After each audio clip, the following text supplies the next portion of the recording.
Hey my faves, welcome to another cooking video. Today we're going to be making Amala and Ewedu, and here are the ingredients we're going to be using. I have my Gino tomato paste, I have my onions which I'm going to be blending shortly, my tomatoes which already is my tomato mix. I'm going to be using some pomo, some shaki, some goat meat, some palm oil. This Ewedu, I found it when we were away on our trip in the UK, and it's amazing. I can't stand the Ewedu from scratch like the Nigerian one. So this is the reason why I'm trying out this food for the first time. And then we had the amala in the bucket and my spices or seasoning, which I was going to be using. Okay.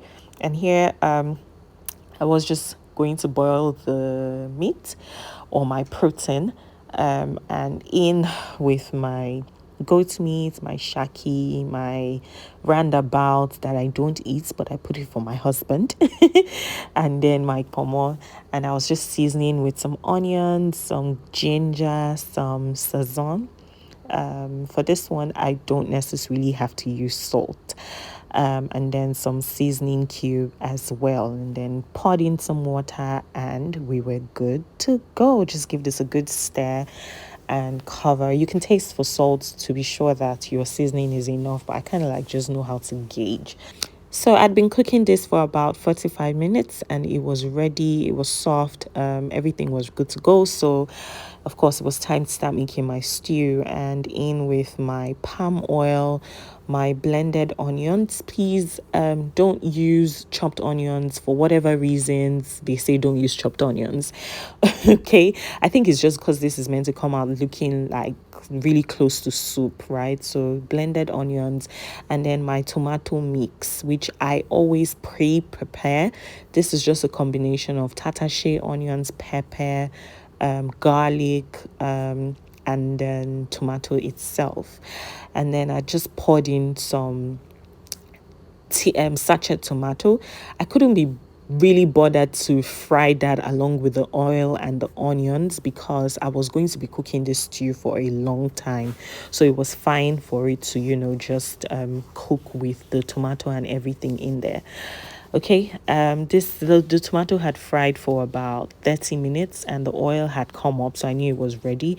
And then I just poured in my meat and I'm pouring in my stock right now. Give that a very good stir, and then it will be time to start seasoning. Make sure you put your stock before you put your seasoning so you know how much of the things that you're going to be needing.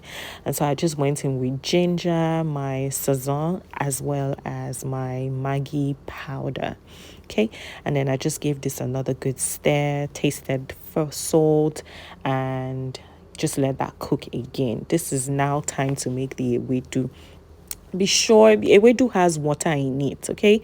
So you don't necessarily have to put water. I just wanted to put because this was frozen and I wasn't sure the quantity of water, if it had dried up or whatnot, right? So chop that in, put in if you make this on your own with the leaf, all you need to do is just buy the leaf, pick it, wash it, blend it, and it turns into this exact paste that you're looking at here.